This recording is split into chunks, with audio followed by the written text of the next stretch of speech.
wala kang tinatapakang tao, I could say na it's unlimited. What's up, Sessionistas? Welcome again to your favorite sessions here in Sparta Riyadh. At napakapalad nga naman natin ngayong gabi kasi kasama natin ang isa sa mga advocate dito sa Middle East in terms of volunteerism. At siya rin po ang founder ng Filipino Nurses in Arabia or kilala bilang FINA. Walang iba po kundi ang ating Kuya Efren Molina. Kuya, kumusta po? Hello Sir TJ, magandang gabi. Magandang buhay po sa lahat po ng viewers, supporters, at sa lahat po ng nagpa-follow kay Sir TJ. I'm good, Sir TJ. Pagod pero sulit ang ating biyahe from UAE. At isang pasasalamat na din sa iyo, bro, for having me here in your show. At naway meron tayo maibahagi sa mga kababayan nating OFWs dito sa Middle East. Thank you. Naku, isang karangalan po sa amin, Kuya Efren, na makasama ka namin. Kuya Efren, welcome to the show. Ngayon, Kuya, kwentuhan mo naman kami, paano nga ba nagsimula ang isang Efren Molina dito sa Saudi Arabia or sa Middle East? Well, Saudi Arabia is not my first abroad country. Ako po ay nanggaling sa Libya bago po ako nag-Saudi. So, I think that was 2009 when I started working abroad. So, I worked for 6 years sa Libya. And then, alam niyo naman, Libya, medyo during that time, may civil war. So, actually, kung hindi lang magulo sa Libya, hindi ako aalis eh. No? Siguro, by chance, at baka may ibang plano rin si Lord, kaya niya ako dinala sa Saudi. Way back 2015. So, from 2015, nung nalipat ako sa Saudi, I was just an ordinary OFW. Ako po isang nurse. At the same time, isa po tayong guro. So, sabihin na natin na nurse educator or simply say, nasa academic tayo. Ayan. So, simpleng OFW, kumakayod para sa pamilya. And then, ayun, 2015, 2016, 17, 18, until 2019, I was just a simple lang naman talaga tayo. OFW. And then, if you're going to ask me how Filipino Nurses in Arabia started, we started as a small group. Siguro isa-summarize ko na lang. Nagpa-meeting si former Ambassador Alonto sa amin nung nagkaroon ng Embassy on Wheels sa Al-Asa. So Al-Asa po kasi ay nasa eastern part ng Saudi Arabia. So that time wala pong mai-represent na grupo ng nurses ang Al-Asa. So siguro yun na rin yung naging chance para i-meet ko ang mga kapwa nurses ko on that day. So Ma'am Marie Chris was there, Ma'am Vivian was also there. So Ma'am Daryl na I think nasa Canada na si Ma'am Daryl. So I approached them, sabi ko baka pwede tayong gumawa ng ating grupo na magre-represent ng ating profession as nurses. At walang alinlangan, pumayag sila. Siguro nadaan natin sa magandang paliwanag, na-encourage natin sila. So from there, I visited different hospitals sa buong Al-Asa. So nagkaroon tayo ng representative for each hospitals na pwede natin makausap, maging representative, ika nga. And then they attended the meeting. And then nagkaroon kami ng election. Then afterwards, tayo yung napili. At nagkaroon tayo ng first set of officers, nag-meeting, nagkaroon ng bylaws, and then nagkaroon ng scheduling of activities. So, nagkaroon ng medical mission, weekly, straight yun, bro, from October, November, December, January. And then, February, nagkaroon ng pandemya. Dediretso ko na, bro, ha? Kasi, abang naalala ko pa yung mga events. nagkaroon ng pandemya. So sumakto talaga kuya yung pagkakabuo ng FINA nung bago mag-pandemic. Ganun ang Oo. naging ang nangyari eh. Siguro sabi nga nila baka may purpose si Lord kaya binuo ang FINA. Kasi health related yung naging malaking challenge, yung malaking problema na kinaharap hindi lang ng Saudi, ng buong mundo. Diba? So, ayun. So, from there, nagkaroon tayo ng chance na akala kasi natin, nurses lang ang ating i-assist. No? Yun pala ay isa sa magiging purpose is the community. Good thing, ang nurses ay aware or sabihin natin na may magandang background pagdating sa community health nursing. Alam niyo yan, mga nurses. Meron tayong community health nursing. Yes. So, yun yung naging guide, naging tool natin. Pinahirapan tayo niyan sa board exam, ha? Exactly. Yan ang ginamit natin. Bakit ganito? Bakit ganyan? So, we talk to people, we organize, we plan, and everything. So, siguro isa yun sa naging purpose natin. So, people reach out. Kasi, alam mo bro, marami tayong mga kababayan na hindi nila alam, although alam nila, may embassy, merong polo, or former polo na ngayon ay DMW, pero hindi pa rin nila alam kung kanino sila lalapit. Po. Yun talaga yung challenge talaga, kuya. Especially kahit nasa usaping health. Totoo yun. Although nandiyan ang ospital, hindi pa rin nila alam. May mga, sorry to say, may mga kababayan pa rin tayo na hindi pa rin nila alam kung saan lalapit. Pero nandiyan ang ospital. Di ba? Nahihiya.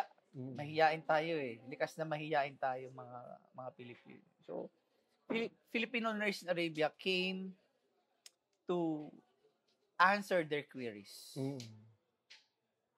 Pagdating sa health. Pagdating sa bakuna. Pagdating sa mga health teachings. Yan yung mga ginawa natin before. And then, nagkaroon siguro ng interest sa mga kababayan natin that time kasi nga pandemya. So, COVID ang pinag-uusapan. And then, dumating ang mga lockdown. Di ba? Ang dami nawalan ng trabaho. Ang dami nawalan ng sahod. So, akala natin, since nag-lockdown, tapos na ang papel ng FINA. Hindi pa pala, bro. Kasi, pagkain ang hinihingi ng mga kababayan natin that time. So sabi ko, ano to? Hindi naman tayo DSWD. Bakit sa atin? Yung pala, ganong kalaki ang naging impact ng COVID sa atin. Imagine, OFW ka, natubing ang OFW at nangihingi ka ng pagkain. Bakit? Ibig sabihin, bro, ganong kalala yung naging impact ng COVID. At sabi ko noon sa mga kapwa ko nurses, hindi pwedeng ganito na may magugutom tayo mga kababayan. We have to do something. Kasi that time, nurses were really blessed. Sabi na natin na 24 hours, or 12, or more than 12 hours, nagtatrabaho ang mga kababayan natin nurses. Pero they're earning. Sorry, pero that's the reality. We are earning. Kahit kami na nasa academic profession, we are earning. Pero majority ng mga kababayan natin yun ay nagugutom. So sabi ko sa mga kapwa nurses natin, I think we really need to do something. We really need to do something.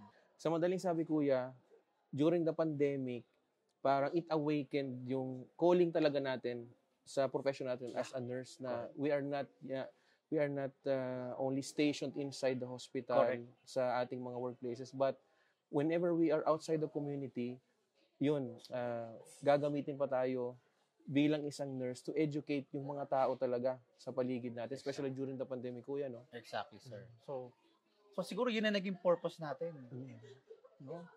So siguro sabi ko nga baka yun yung plano ni Lord na gamitin ang profession natin like what you have mentioned, sir. No, na gamitin ang profession natin to reach out sa mga kababayan natin. And so through that, siguro yung trust na din ng government, I would say, na nabigyan tayo ng tsansa na magkaroon ng magkaroon ng collaboration activity with the embassy and with the Polo that time. So nakuha natin yung trust nila kasi nakita siguro nila ang sinseridad ng ating grupo. And then from there, ayun na, parang sabi ko sa kanila, ito na siguro yung purpose ng FINA. Ito na yun. Akala kasi natin, medical mission lang tayo. Akala lang natin, mag-BBP lang tayo dyan or mag-health teaching. Pero hindi. Ito siguro ang naging purpose natin. So, from there, nagkaroon ng mga panibagong opportunity to help or assistance through repatriation. Okay, kuya. So, through sa mga activities ng FINA, kuya, ano yung pinaka nag-impact sa inyo na volunteerism activity ng FINA? And bakit? Well, siguro una yung sa pandemic, yung nagkaroon tayo ng food assistance. Isa yun. Kasi hindi siya nangyari ng isang araw, ng 2 araw, buwan eh. Buwan talaga siya eh. And we're talking about companies, big numbers of people. At siguro, I would also take this chance to say thank you sa mga, bukod sa mga kapwa nurses natin, we were able to have a collaboration with the other organizations, PhilCom groups, professional groups, fraternities. Napakalaking bagay nila sa atin. At siguro, nagkataon lang na nakitaan din nila tayo na genuity. Ika nga, na we're just here to really to assist ang mga kababayan natin. Second is, ito na nga, yung tutuloy ko, no? Yung hindi ko akalain na hahantong tayo sa repatriation. No, noong una, nag-a-assist lang tayo sa mga repatriation, mass repatriation. Kasi di ba, maraming gustong umuwi nun eh. Ipila ka, magpapalista ka. Marami. And then in the long run, hindi rin natin alam na may mga kababayan tayo na may sakit na kailangan umuwi with the assistance ng mga kapwa nurses natin. So, sasabihin ko na sa inyo, noong una walang nagbo-volunteer. Wala talaga, bro. Parang ang challenge kasi is, ano yung mabe-benefit ko dyan? Yun talaga eh. In terms of volunteerism, yun yung, doon makikita yung genuineness talaga ng pagtulong eh. When you are able to help, even when you are not expecting anything in return. Exactly, sir. Oo. So, hesitant ang mga nurses, ang mga kapwa nurses natin. Although I believe may mga gumagawa na yun before, pero not on the same thing na magiging regular siya. That period kasi, halos weekly nangangailangan ang embahada or ang polo ng volunteer nurses. So ako na yung nauna, siguro, since tayo yung medyo active, ika nga that time, may lakas ng loob. Sa Al-Asa to kuya, no? Al-Asa. So tayo na yung nag-volunteer. First, nag-volunteer mag-repat ng pasyente. Para lang din maipakita natin at maramdaman natin, ma-experience natin ano ba yung ginagawa ng repatriation. Sorry medical repatriation. Medical repatriation. So, tayo yung nagsimula niyan and then siguro 2, 3, 4 yata ako. Na sunod-sunod. No, nag-uwi tayo ng pasyente sa Pilipinas, ni-receive natin yung pasyente, si Kabayan, sa airport. Tapos, sinatid natin sa Pilipinas. Sinundo tayo ng OWA. Ambulance, and then from there, balik na tayo ng Pilipinas. One day lang, bro. As in, balikan lang. On the same day, balik din agad ako. So, nakita ng mga kapwa nurses natin yung ganong activity ng FINA. At siguro, sabihin na natin na na-motivate sila, na-challenge, or na-inspire, kung may na-inspire nga sa ginawa natin. And then, yun na. Tuloy-tuloy na siya. So, ngayon, we are very active. FINA is very active pagdating sa medical repatriation. Ilang chapters na po ng FINA meron ngayon tayo? Well, technically, there are only 2 chapters. The Eastern region and the Riyadh. Ang Al-Asa kasi is not a chapter. It's the main chapter. I mean, it's the main mother chapter. Say the mother chapter. Kasi Al-Asa is part of Eastern. Pero sabi kasi nila Al-Asa is a chapter. Hindi eh. Al-Asa is the main branch. Para lang sa kaalaman na lahat. So, So from there, ayun na, iba-iba na yung sumali. Marami na. From different parts of Saudi Arabia. May mga nagtatanong na paano magpa-member, paano sumali dyan. Nga pala kuya, speaking of membership, kunwari ako ay taga Jeddah, di ba? Kasi di ba meron tayong 2 chapters ngayon, which is yung Eastern tsaka itong Riyadh, and yung main mother chapter is yung Al-Asa. So basically meron tayong 3. For example, taga Jeddah ako, gusto kong mag-member sa FINA kasi na-inspire talaga ako. I want to be part of the volunteerism that FINA is doing. So paano po ba, okay lang po ba na mag-member ako kahit na from Jeddah ako in the nearby chapter ng FINA? Yeah, okay lang. Actually, if I may say no, ang Jeddah ay mas malapit sa Riyadh. Yes, yeah, mas malapit siya sa Riyadh. So walang problema. By the way, sa Jeddah wala pa tayong chapter diyan. Pero tingnan natin kung may mga makikilala tayo diyan at may mamimit tayong mga kapwa volunteers natin. Why not? There. Kaya friend, ano po yung pinaka-goal talaga ng FINA? Why nabuo yung FINA? Thank you for asking that, Sir TJ. We have 3 main objectives.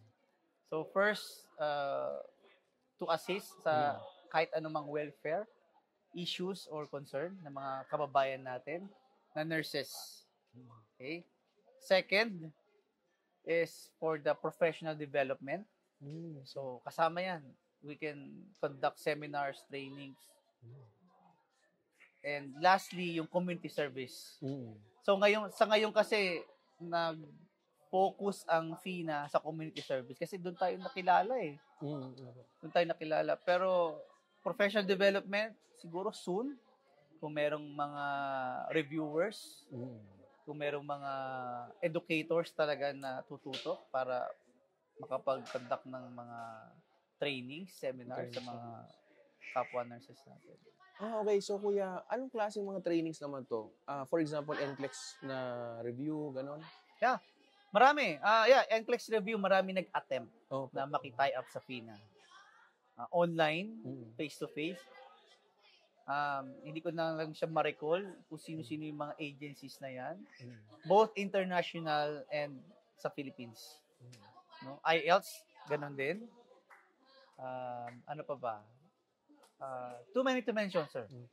Grabe, no? Yung advocacy talaga ng FINA, yung 3 objective na yun, parang I see to it na it's really maximizing yung potential, yung full potential natin as a medical practitioner. Parang ito yung confirmation sa akin naman na nandito ako talaga sa tamang organization na sinalihan ko. Maraming salamat, kuya. Thank you for giving me the opportunity as well. You're most welcome, sir. And actually, kami nga dapat yung magpapasalamat sa iyo, Sir TJ, kasi nagkaroon kami uli ng boses to speak out and to deliver the message to across Saudi Arabia at siguro eventually sa buong Middle East. At may parating na rin sa mga kapwa nurses natin na I know guys, we are very much busy. Yeah. Napaka-busy natin. But think of this. May time, there's always a time to help. Yes. Totoo. And nurses are built to do this. Wala na iba tutulong pagdating sa medical kundi ang mga nurses. And we have this very noble profession na pwede natin gamitin. 'Di ba? Pwede natin gamitin para makatulong sa mga kababayan natin. Tama. So ngayon, nurses, hindi lang tayo basta nurses lang. Nurse tayo. Nurse ka.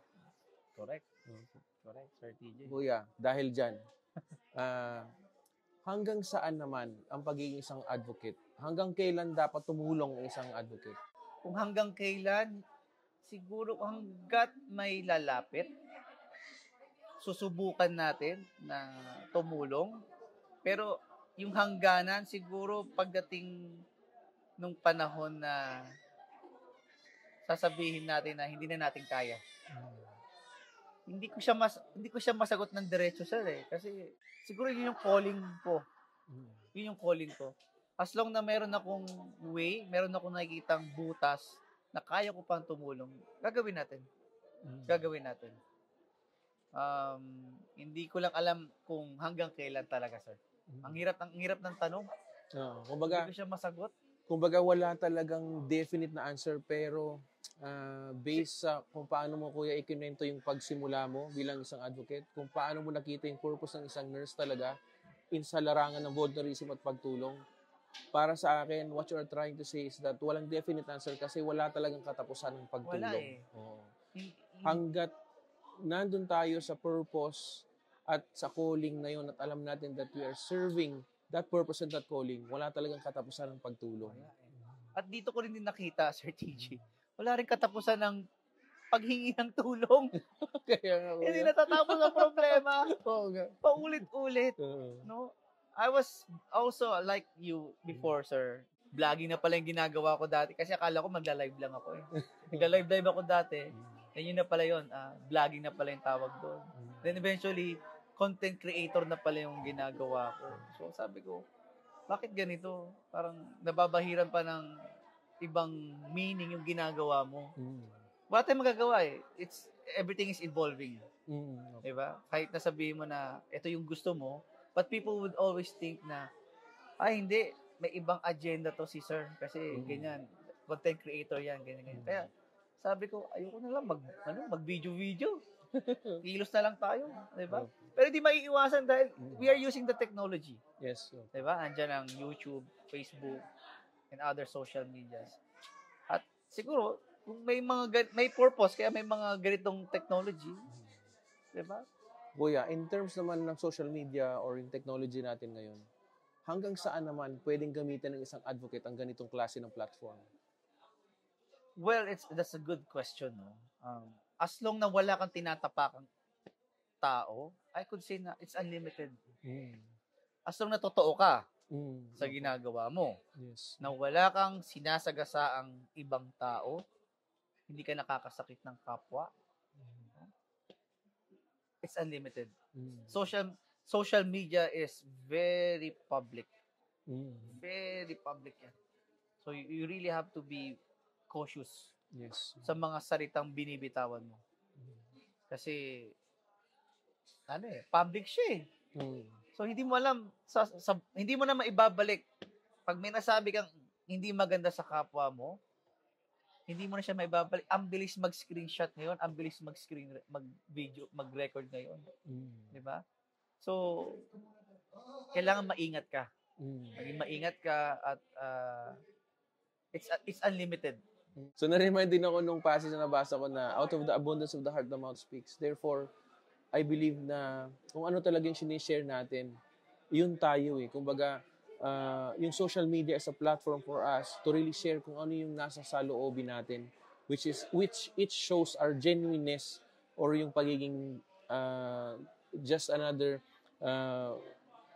person na gagawa lang talaga din ng issue para sa ibang tao. Diba, no? So, napaka-crucial nung part na yun as a social media person. Diba, no? Kaya yun talagang dapat natin ingatan eh. Kumbaga, itong platform na to is napakalawak that we could either build or break kung sino man ang mga tao na may feature natin or or topics na may share natin. Kaya napakahalaga talaga na that we should be cautious. Tama yung sinabi mo, kuya.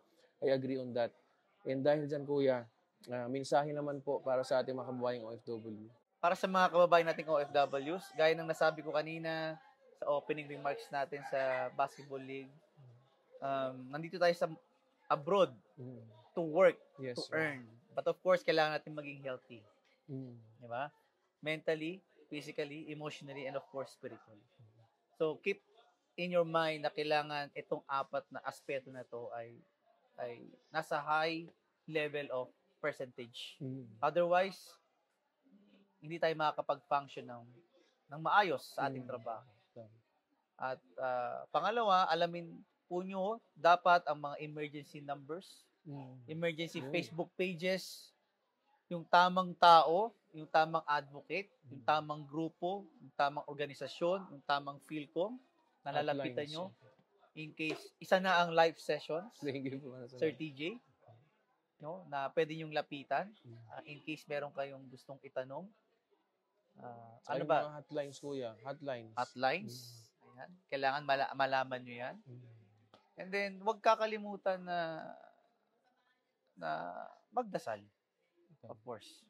Kuya, kunwari isa akong OFW, tapos in distress or kailangan ko talaga ng tulong sa punto na to, saang ahensya ng embahada ako dapat unang lumapit? Well, Sir TJ, dapat malaman nila ang Facebook page ng Department of Migrant Workers sa bawat bansa na kanilang pinagtatrabaho. Okay. Like Saudi Arabia, meron tayong DMW office sa Eastern, sa Kubar. Ang Riyadh, may DMW office sa Riyadh, dito sa Riyadh, at sa Jeddah. Ang DMW ay former Polo. Yeah, kailangan maliwanagan sila, no? Polo is the former name of DMW. And what is DMW? That's Department of Migrant Workers na ginawa para tayong mga OFW ay bigyan ng assistance in case na magkaroon tayo ng mga problema. Especially if it is an emergency, health man yan, labor man yan, or labor-related cases. Kuya, kung i-describe mo naman in one word si Efren Molina, ano yun? Siguro, I would say, malasak. Maraming salamat, Kuya. Thank you, Sir TJ.